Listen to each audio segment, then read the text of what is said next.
주님을 찬양합니다. 이렇게 좋은 날을 허락하시고 또 하나님 앞에 예배드릴 수 있는 특권을 허락하신 그 삼위일체 하나님 앞에 영광 돌리고 오늘 말씀을 통하여서 하나님은 살아계십니다. 저와 여러분에게 어떤 말씀으로 다가오시는지 오늘 말씀을 통하여서 깨닫기를 원합니다. 오늘의 이제 그 설교의 제목은 저항이 아니라 인내를 이라고 하는 제목 가지고 말씀을 상고하려고 합니다.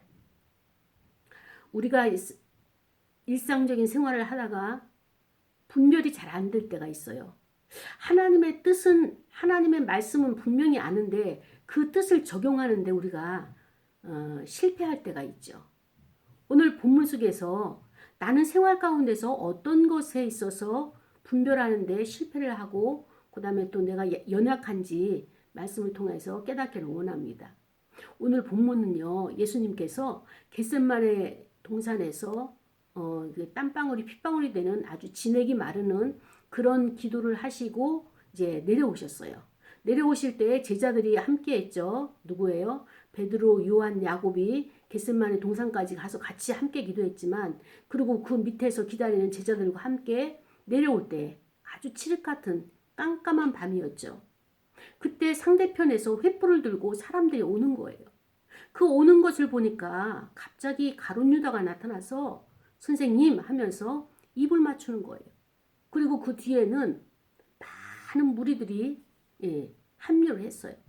그 무리들이 누구냐? 바로 대제사장들과 성전의 경비 대장들과 그 다음에 또 누굽니까? 장로들, 이런 무리들이 예수님 앞에 나타나게 되는 거예요. 그들의 그 리더는 바로 가룟 유다고 이곳에서 주님과 함께 지금 대립이 된 거예요. 그때 예수님께서 가룟 유다에게 말씀하십니다. 유다야, 너가 나를 입맞추는 것으로 이렇게 나를 팔고 있느냐? 나를 이용하고 있느냐? 이렇게 말씀을 하시는 거예요. 이런 광경을 주위 사람들이 다 보고 있죠. 그리고 주위 사람들이 주여, 우리가 저자를 배신하는 저 가룟 유다와 저 일당들을 우리가 칼로 치릴까? 이렇게 제자들이 말할 때 어떤 자가 이미 칼을 사용해 가지고 귀를, 그 대제사장의 종, 그 귀를, 요한복음에서 말고라고 이름이 나와 있죠. 말고의 귀를 떨어뜨린 거예요. 갑작스럽고 순식간에, 아니 얼마나 검을 잘 쓰는지는 몰라도 어떻게 귀만 살짝 떨어질 정도의 그 검의 솜씨냐고요. 어깨는 다치지 않았을까? 다른 곳은 다치지 않았을까? 얼마나 큰 검을 가지고 사용했을까? 작은 검일까? 다가올 때 그 그 종은, 경비대장은 왜 가만히 있었을까? 뭐 여러 가지 이제 이유가 있겠죠. 궁금함도 있고. 그러나 이렇게 한 종이라고 표현했는데 그 종은 누구냐? 바로 베드로라고 우리가 이제 요한복음에서 나타나고 있죠. 그래서 이 베드로가 말고의 귀를 쳐가지고 그 귀가 떨어졌어요. 예수님께서 말씀하시는 거예요. 이것까지도 참으라. 그리고 그의 귀를 들어가지고 말고의 귀에다가 다시 원위치로 창조주 하나님이 다시 그것을 재창조하시는 그런 광경을 보여주셨습니다. 예수님을 잡으러 온 자의 무리들은 대제사장들이에요. 그리고 성전의 경비대장이에요. 장로들이에요. 그때 예수님께서 말씀하십니다. 어떻게 너희들이 나를 잡으러 올 때 검과 몽치를 가지고 이렇게 오느냐. 나는 항상 날마다 성전에 있었고 하나님 나라와 그 복음을 전하는데 전심전력하였고 너희들이 내가 가는 곳이 어느 곳에 가고 어느 곳에 머물고 있는지 다 알고 있으면서 왜 칠흑 같은 이 깜깜한 밤에 검과 몽치를 가지고 이렇게 횃불을 들고 많은 사람을 동원해서 나를 잡으려고 하느냐, 체포하려고 하느냐. 내가 너희들에게 강도와 같으냐?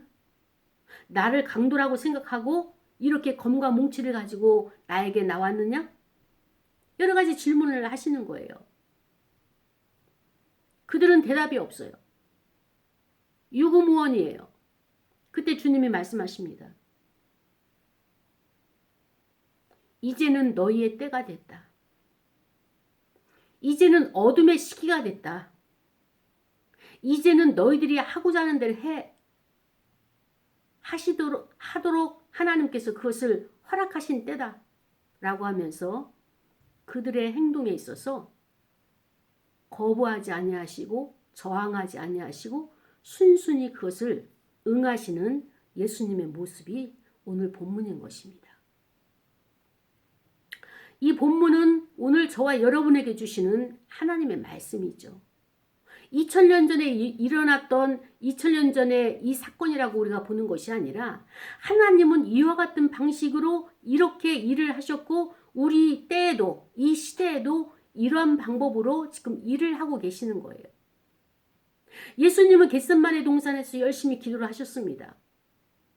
왜? 하나님의 뜻이 무엇인가를 알았고 그것을 순종하기 위해서. 인간의 인자의 모습 가지고는 감당하기가 어렵잖아요. 인류의 죄를 다 짊어지고 간다는 그 죄의 무게가 얼마나 크겠습니까? 그렇기 때문에 예수님은 어느 때보다도 땀방으로 흘릴 정도의 기도라면 엄청난 기도잖아요. 그런데 그 진액이 녹는 그 녹진한 땀방울이 핏방울로 변하는 이런 화학적인 반응이 일어날 정도의 기도를 하셨다고 성경이 우리에게 증언하고 있습니다. 그런데 어떻습니까? 제자들은 베드로와 요한과 야고보는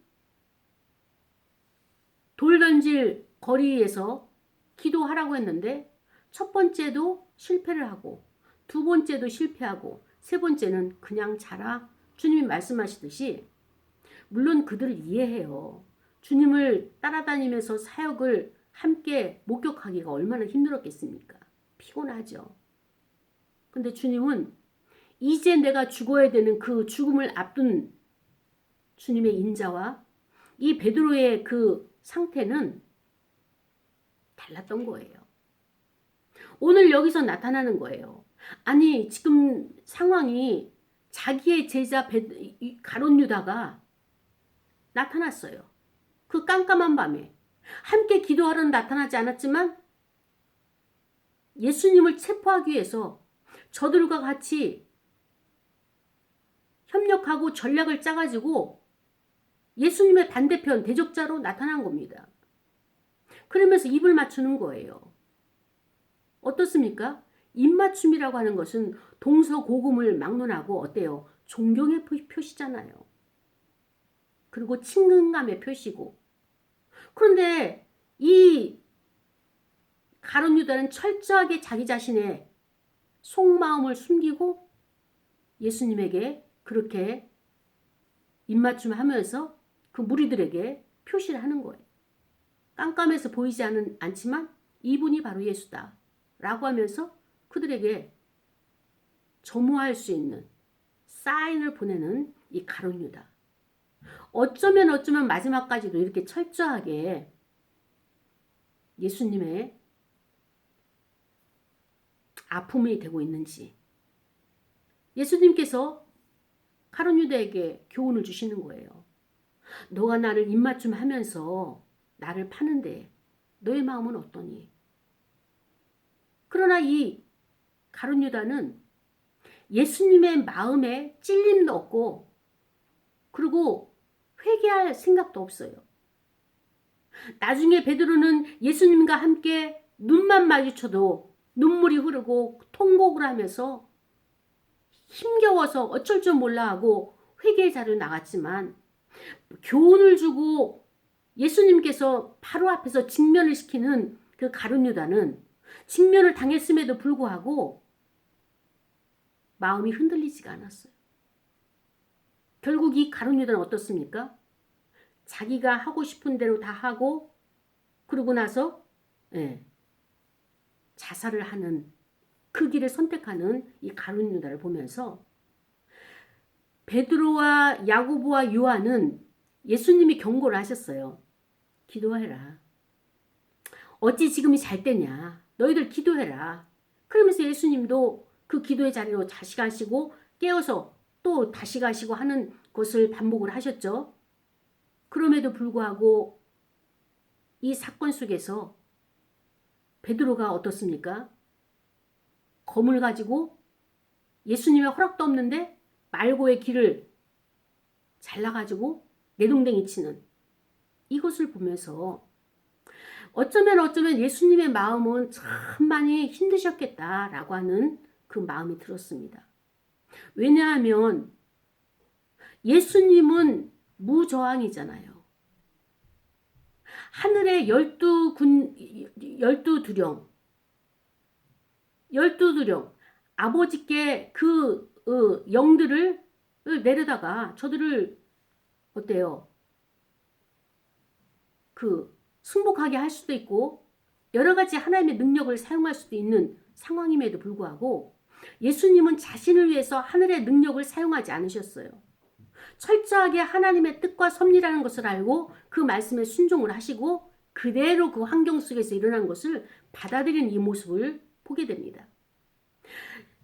제자들을 위해서, 백성들을 위해서, 이 땅의 모든 피조물을 위해서는 예수님께서 하늘의 능력을 끌어다가 그것을 사용하시고 그 능력으로 생명을 살리고 하나님 나라의 복음을 전하는 이 일에는 전심전력 하셨지만 그것을 자기 자신을 위해서 쓰는 것에는 주님께서 스스로가 허락을 안 하시는 것을 보게 되는 것입니다. 베드로는 승리하지 못했어요. 어떤 승리를 못했습니까? 예수님의 정신이 저항하지 않고 무저항하는 것, 하나님의 뜻을 이루는, 섭리를 이루는 이것에 쓰임받고 이 길대로 순종해 가는 것을 예수님의 원칙임에도 불구하고 베드로가 그 예수님의 그 정신을, 그 원칙을 따라하지 못했다는 거예요. 실패했다는 거예요. 그 원인은 무엇입니까? 겟세마네 기도 동선에서 거기서 판가름이 나는 거예요. 예수님은 철저하게 하늘 아버지의 뜻을 받들어서 하나님께 뜻을 구하고 하나님께서 도와달라고, 인도해달라고, 끝까지 승리하게 달라고 기도를 하셨죠. 그러나 제자들은 그 기도의 기회를 놓치다 보니까 지금 상황이 펼쳐졌어요. 어떤 상황이 펼쳐졌습니까? 저들은 무리가 많아요. 대제사장, 어미하고 감히 쳐다도 못 보는 그 사두개인의 그 대제사장, 모든 성전의 그 기득권을 가지고 있는 자들, 성전의 그 양이나 이 모든 환전한 상을 통하여서 드려지는 수익금들을 다 관리하고 그것으로 자기들이 누리고 사는 그 사회의 그 시대의 지도층, 부유층들, 이런 자들을 감히 쳐다볼 수 없는 그들이 깜깜한 밤에 나타난 거예요. 예수가 과연 이 군대 경비대장들에게 어떻게 반항할 것이냐, 그 모습을 보고 싶어서 어떻게 일 처리를 하는지 그것을 알기 위해서 대제사장들이 등장을 한 거예요. 그리고 힘을 쓰는 성전의 경비대장들이 와가지고 성전을 지켜야 될 자들이 성전을 지키지 아니하고 하나님의 성전을, 그리스도를 허물고 있는, 여기에 쓰임받고 있는 모습을 보게 되는 것입니다. 그리고 백성들의 대표인 장로들이 함께 합사를 해가지고 그 중에 말고라고 하는 대제사장의 종이 예수님에게 제스처를 했겠죠. 그 제스처가 행동이 되었든 아니면 표정이 되었든 아니면 어떤 어떤 자기의 바디 랭귀지가 되었든 이런 태도를 보면서 예수님은 그것까지 참으셨어요. 그러나 베드로는 이것까지 참지 못하고 어떻게 했나요? 자기 안에 있는 충동, 자기 안에 있는 분노, 너가 감히 우리의 랍비를, 너가 감히 나의 선생님을 이렇게 잡으러 올 수 있느냐? 검과 몽치를 들고 횃불을 들고 이렇게 공격할 수 있느냐? 라고 하는 의문이 올라왔죠. 그래서 과감하게 베드로는 예수님의 허락도 없이 그냥 그 일을 저질러 버렸어요. 우리는 여기에서 베드로와 말고라고 하는 이 두 사람의 그 대결이 있는 이 심리를 한번 우리가 들여다보고 또 말씀으로 이동하기를 원합니다. 베드로는 왜 그렇게 급하게 말고의 길을 쳤어야만 잘났어야만 했었을까요? 이 부분이에요. 물론 우리는 베드로가 충동적인 사람이라는 것 알고 있어요. 그러나 이 끝에 보면은 마지막에 보면 예수님이 그들에게 결박을 당하고 끌려갈 때에 제자들이 다 도망갔다 이렇게 표현을 했습니다.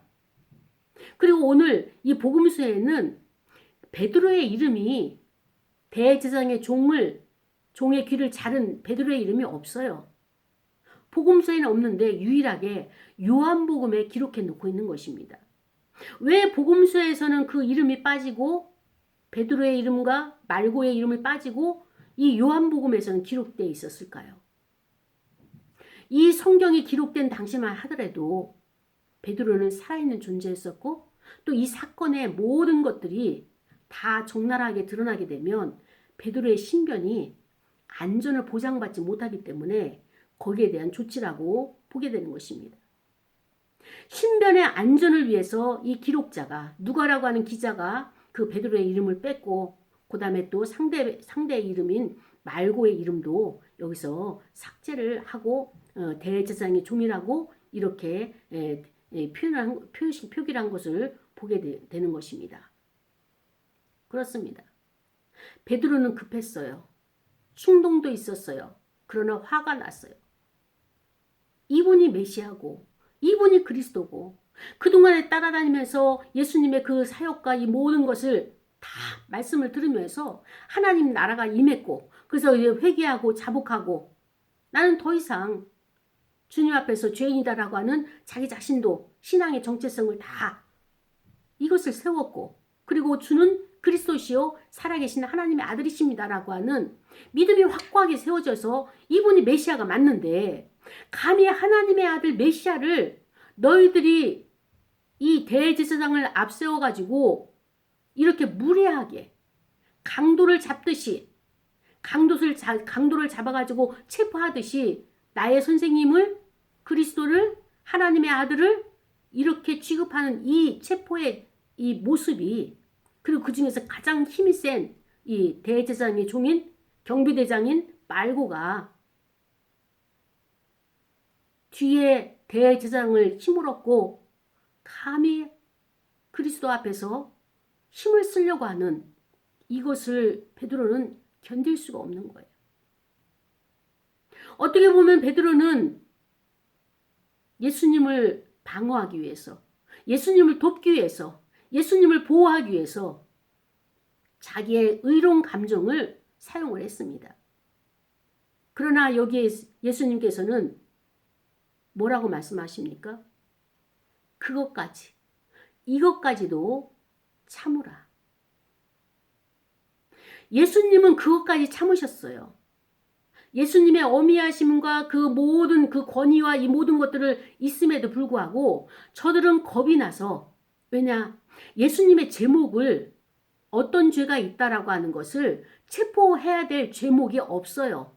없는데 명분을 찾기 위해서 어떻게 해야 되느냐? 낮에는 군중들이 계속 예수님 주변에 있기 때문에 예수님을 체포하게 되면 군중들의 밀란이 일어나가지고 자기들이 위험 속에 처하기 때문에 그 방법을 선택을 하지 않았어요. 그렇다면은 예수님을 언제 체포해야 되느냐?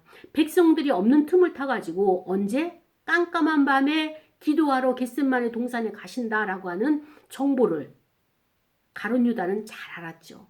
자주 함께 했었으니까. 그 정보를 가룟 유다에게서 사가지고 가룟 유다를 앞장 세워서 이제 가게 되는 거예요. 그래서 만났습니다. 예수님의 이 모습은 가룟 유다에게서 배반당하는 그 아픔을 그리고 그토록 3년 동안에 훈련을 시켰던 베드로가 지금 제대로 일을 행하지 못하는 실족하여 넘어지는 사단이 밀가부르타에서 그를 위해 중보하였는데 또다시 넘어지는 현장을 예수님이 목격해야 되는 이 쓰라린 감정을 가지고 예수님은 베드로에게 이것까지도 참아야 된다. 주님은 참으셨어요. 인내하셨어요. 저항하지 않으셨어요. 근데 베드로는 왜 그것이 안 되느냐?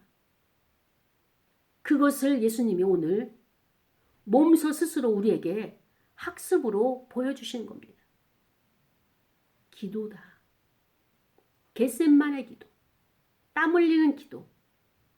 핏방울이 되어지기까지 변화되어지는 이 기도가 너희의 마음을 다스려 줄 것이다. 하나님이 그 기도로 인하여서 너의 마음을 붙잡아 주실 것이다. 그것을 너희들은 지금 나를 보고 있는 것이다. 라고 하는 것을 알려주고 계시는 것입니다. 그렇죠. 말고의 태도를 보고 화가 안 날 사람 없어요. 그러니까 제자들이 그랬잖아요. 주님, 검을 사용할까요? 제자들의 마음이 일치가 됐어요. 그러나 주님은 어떻습니까? 거기에 대해서 반응을 안 보이셨어요. 베드로가 의분이 올라와 가지고 자기의 감정에 의해서 역동이 돼 가지고 칼을 휘두르는 것을 보면서 주님은 몹시도 힘이 드셨을 것이다 라고 생각이 되어지는 것입니다. 사랑하는 여러분, 주님께서는 제자들에게 말씀을 하셨어요. 너희들이 누가복음 10장에 70인을 파송할 때 겉옷도 없이 지팡이도 없이 신발도 없이 갔을 때 너희들에게 불편한 것이 있더냐? 없었습니다. 자, 그러나 이제는 너희가 전대도 준비하고 겉옷도 준비하고 지팡이도 준비하고 신발도 준비하고 또 검도 준비하라. 그러나 너희들이 검이 없다면 너의 겉옷을 팔아서라도 검을 준비하라. 이렇게 말씀을 하셨어요. 사랑하는 여러분, 주님께서 너의 겉옷을 팔아서까지 검을 준비하라고 한 것은 무엇입니까? 실질적으로 이렇게 칼날을 가지고 귀를 자를 수 있고 사람을 찌를 수 있는 이런 검입니까? 말씀의 검인 거예요. 말씀의 검. 주님은 제자들이 이렇게 주길 원한 거예요. 너희들이 물리적인 그 물리력 가지고 힘과 능력 가지고 검이라고 하는 것은 힘이잖아요. 무력이잖아요. 이걸 가지고 이 세상을 제패하려고 하고 저들을 다스리려고 하느냐? 이제는 나와 함께 이렇게 3년 동안 동고동락했다면 하나님의 나라에 대해서 복음을 받아들였다면 인간적인 의리, 인간적인 끈끈한 정, 이 차원을 뛰어넘어가지고 너와 나는 하나님의 뜻을 함께 이루는, 그래서 고난에 동참하는 이런 신앙적인 결단이 요구되어야 하지 않느냐. 이제 우리는 그 차원에서 사는 삶이 아니라 보다 고차원적인, 그 고차원적인 것이 무엇이냐. 사랑하고 충성하는데 쓰임받는 자로 우리는 변화되어야 된다 라고 하는 것을 말씀하시는 것입니다. 그렇습니다. 이것까지 참으라고 말씀하시는 그 주님은 이미 내적으로 그 준비가 다 돼 있는 거예요. 요동하지 않는 거예요. 환경적으로 어떤 것이 나를 갖다가 시험하고 나를 요동치게 한다 할지라도 거기에 움직이지 않는 것입니다. 사랑하는 여러분, 우리는 환경이 어렵다, 힘들다, 우리를 어렵게 한다, 고통스럽게 한다 이야기합니다. 그러나 이 환경은요, 모두에게 공평한 거예요. 예수님에게도 똑같은 환경이죠. 제자들도 베드로에게도 똑같은 환경이에요. 그 환경은 누가 안배했습니까? 하나님이 안배하신 거예요. 그 시대에 하나님의 섭리를 이루기 위해서 대제사장들과 성전의 경비들과 장로들을 악의 세력으로, 그 주동자가 누굽니까? 가룟 유다. 어둠의 세력으로 그들을 사용하셔서 하나님의 뜻을 이루어 가시는 거예요. 예수님은 이것을 아버지의 뜻을 알았기 때문에 이를 위해서 준비하였고 기도하였고, 그래서 이 위기 상황 가운데, 어려운 가운데 그 섭리를 바라보고 지금 견뎌내시는 거예요. 그런데 이 눈이 열리지 않은 제자들과 베드로는 어떻습니까? 이 땅의 차원으로 힘과 힘의 대결로 그 문제를 해결해 보려고 아직도 그 차원에 있다는 것을 보게 되는 것입니다. 사랑하는 여러분, 예수 그리스도는 하나님의 아들로서 강도도 아니고 당시의 선동가도 아니고 그 조직적인 혁명을 통해 가지고 로마로부터 그들을 구출해내는 열심당원도 아니고 어떻습니까? 이 세상에 구원을 주기 위해서, 평화를 주기 위해서 친히 내려오신 하나님 자신이었습니다. 그럼에도 불구하고 강도처럼 취급당하는, 그리고 잡히실 때나 처형당할 때 멸시와 천대를 온갖 것을 다 받으시면서 우리는 조금만 자존심 상해도 어떻습니까? 못 견뎌하고 그 자리에서 분노를 일으키고 화를 내고 상대를 갖다가 밟아버리고 이렇게 하잖아요. 그러나 주님은 강도의 취급을 받아도 멸시와 천대를 받아도 이 모든 것을 다 참아내셨어요. 왜?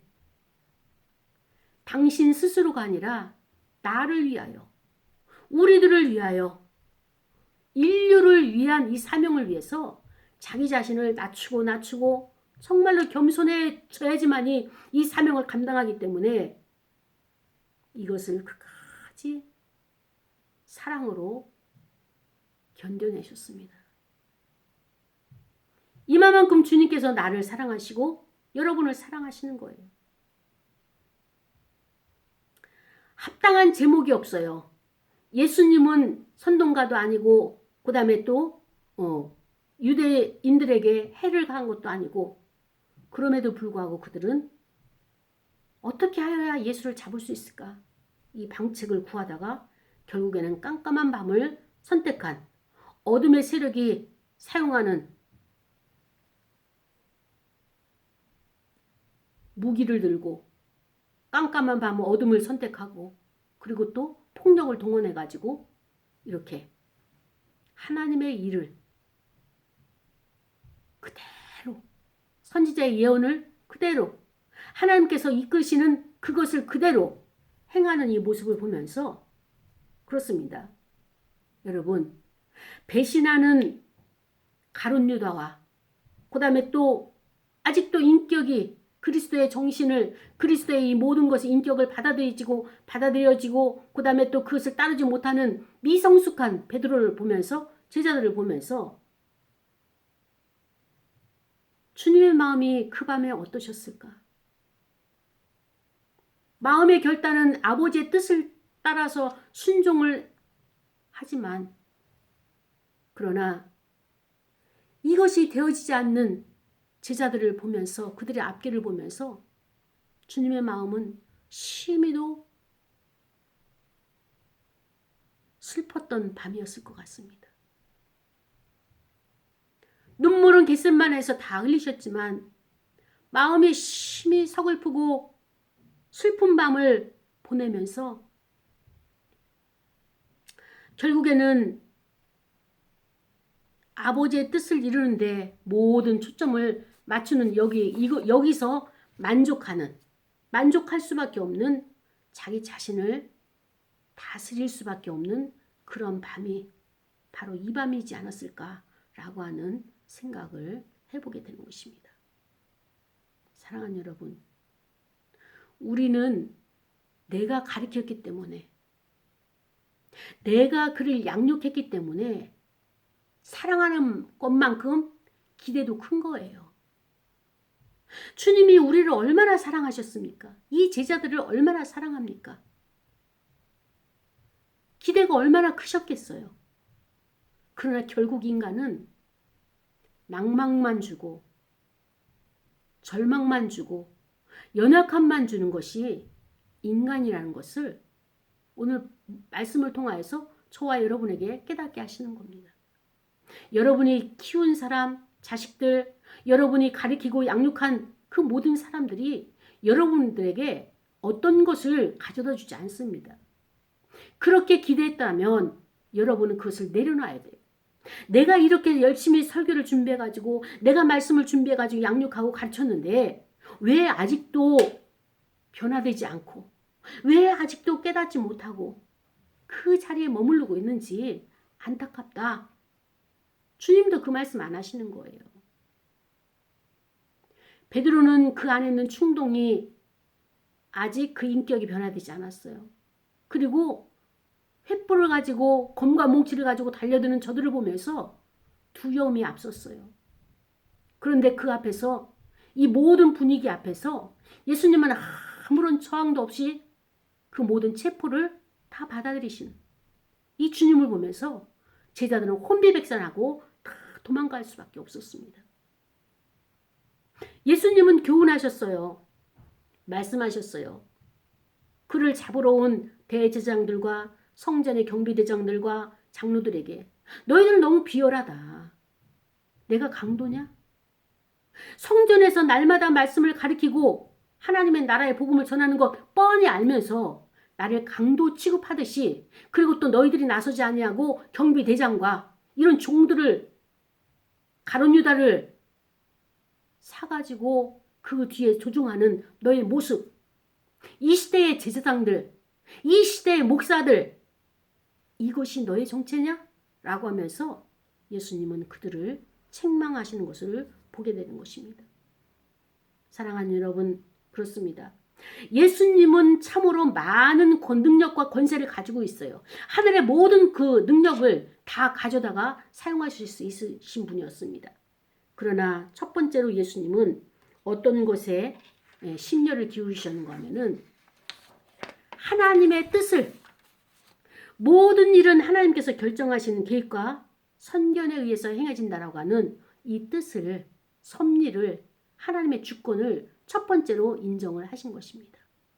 그래서 그 능력이 내가 사용할 수 있다고 해서 나 자신을 위해서 위기를 모면하기 위해서 사용한 것이 아니라 하나님의 뜻에 합당한 곳에 그 능력을 사용하는 것을 보면서 그렇습니다.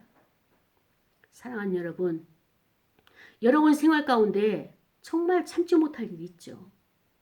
이것까지 참아야 될 것들이 있죠. 근데 우리 안에는 그 문제가 회개가 안 되고 치유가 안 되면 자꾸 불쑥불쑥 올라와요.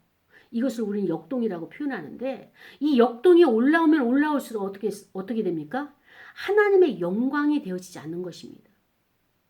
이제 이번 주에는 설날이에요. 이제 친인척들이 만나고 가족들이 만나죠. 여러분의 그곳에서 예기치 않은 검과 몽치를 가진 사람들이 여러분을 갖다가 공격할 때, 또 권위를 가진 어미, 계급이 높은 자들이 와서 찍어 누를 때 내 안에 어떤 것이 역동을 일으켜서 나올지 모릅니다.